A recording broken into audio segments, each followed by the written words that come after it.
When my sister died, I came into possession of her Facebook account.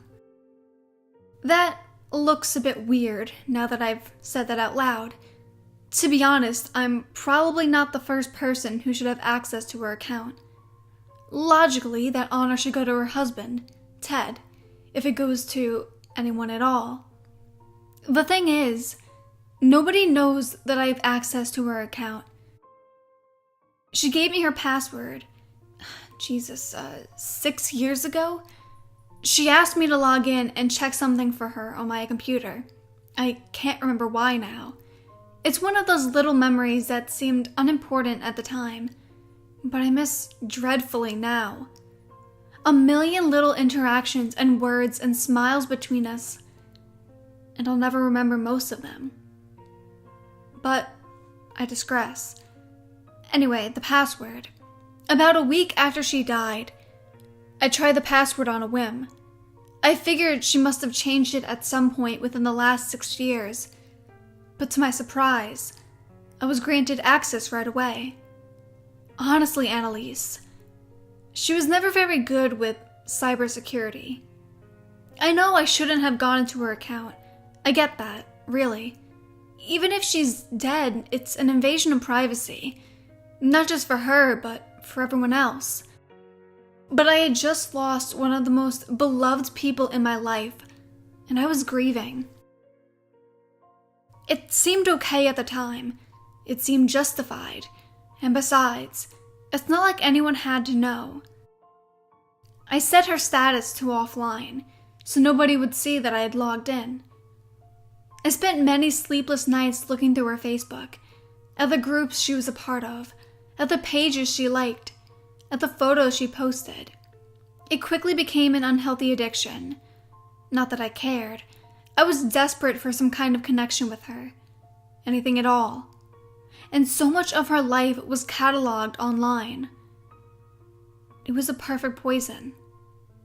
To my great shame, I eventually began to go through her inbox. If it makes it any better, I know it doesn't, there wasn't anything groundbreaking or terrible in her messages. Annalise preferred talking to people in person, as opposed to over text. Most of it was pretty mundane, sharing pictures of her little ankle-biting dog with her cousin, Sam, ironing out details to a party invite with a group of college friends, planning a last-minute trip to see her best friend, Frida. The last one hurt a little to read. They were set up to meet just a few days after Annalise's accident. Their messages were tense and curt as though they'd gotten into a fight. Frida had seemed so distressed at the funeral, crying that Annalise would never forgive her. It must have been hard, her best friend dying without making up for whatever stupid argument they were having. I imagine that stays with a person forever. It's funny how we always think we have time. The day of the accident, I was actually at the pharmacy picking up iron pills my sister at her request. Her anemia was back, and her arms had been bruising up like crazy. She had been a little blue lately, so I was looking at the candy aisle, thinking maybe I'd bring her some Cadbury eggs to cheer her up. They were always her favorite, and I used to give her all the ones out of my Easter basket. When I got the call, my sister, my stupid, clumsy, lovely sister. It wouldn't have been the first time she fell down the stairs. That had happened to her a lot as kids. But it was her last, because this time she was unlucky. This time she broke her neck at the bottom. She died instantly. The memory of that awful moment, standing in the pharmacy, my mouth hanging open in a scream that seemed to have died somewhere deep inside my chest, flashed wildly, vividly in my brain, and my face crumbled as I sat there, reading Frida's message over and over. It wasn't fair. It wasn't fair. I was still crying, curled up in my computer chair, in a fetal position, when Annalise received a new message. It wasn't rare for people to send new messages to Annalise's Facebook page. Most of it was clearly sent in a state of grief. People wishing she hadn't gone, wishing they had more time. I didn't read any of these messages. To be honest, that felt like too much of an invasion. Plus, they just reminded me of the fact that she wasn't coming home. And weirdly enough, that was what I was trying to avoid by scouring her Facebook all the time. But something was different about this one. This one was from Ted. Before I could close out the window, I read the first line. Why did things have to be that way? Visions of Ted flashed to my mind from the funeral. How pale he'd been, how shaky, like he was dying under his grief, like he had no one to share it with, although we all tried. Ignoring that little voice of conscience, I kept reading. Why did things have to be that way? It didn't have to happen like that. You have nobody to blame but yourself, and I'm so angry with you. We could have worked things out. We could have made it work. I love you. Even in the worst moments, you knew that. How could you not? I did everything for you, gave everything for you. You were so ungrateful. You know I didn't mean it. I just got so angry. You do that to me, you know. You make me angry. And it hurt me too, to do that. You have no idea how fucking bad I felt about it the next day. And besides, that fight nearly broke my hand. You aren't the only one that came out hurt. I wish you'd listen. I wish you hadn't tried to run.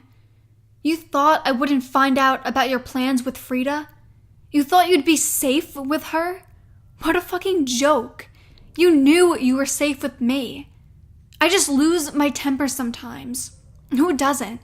You're supposed to love me, and that means loving everything about me. Or were those marriage vows a lie? It's your fault. It's your fault for leaving your phone open so I can read those messages. It's your fault for hurting me when you knew I was already in pain. It's your fault for making me so angry that I did something to hurt you again. Don't you understand? It's your fault. And now you've been punished for it. As I read the messages, I became increasingly ill. Slowly, a picture started to form in my mind, a picture that made my heart rate pick up and my jaw hung open. No. Before I had time to react further, another message came in. Wait. Before I had time to react further, another message came in. What the fuck? Who's reading this? Shit, I forgot that by clicking on the message, it sent a red message notification. In panic, I shut my computer, backing away from it like it was toxic. It took me a few hours to process what I had seen, to try to understand it. But by the time I did, by the time I realized what Ted had done to my sister, I knew what I had to do. I took screenshots of the conversation and went down to the police station. It was about 3 a.m, and they were surprised to see me, of course, but they were very interested in what I brought in. They started to search for Ted immediately. Unsurprisingly, he wasn't in their home. He was gone, along with his wallet and all his personal identification. They stopped to talk to Frida too, and she told them everything.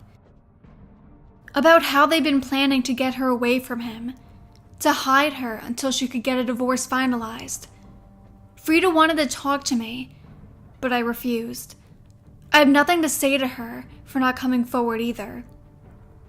The police think their prospects of catching him are pretty good. He'll almost certainly have to use a credit card or debit card along the way, which will help them pinpoint his location. As for me, I'm hoping they don't find him, because if they find him, then he'll be at the mercy of the law, and I've decided that the law is pretty lenient, especially in these parts. If Ted gets convicted, and that's a big if, he might get life in prison. And life in prison is too good for scum like him. The police have started their search. And, well, I've started one of my own. And I'm not stopping until I find him and get justice for Annalise. For my family. I won't stop until he's choking on his own rotten blood.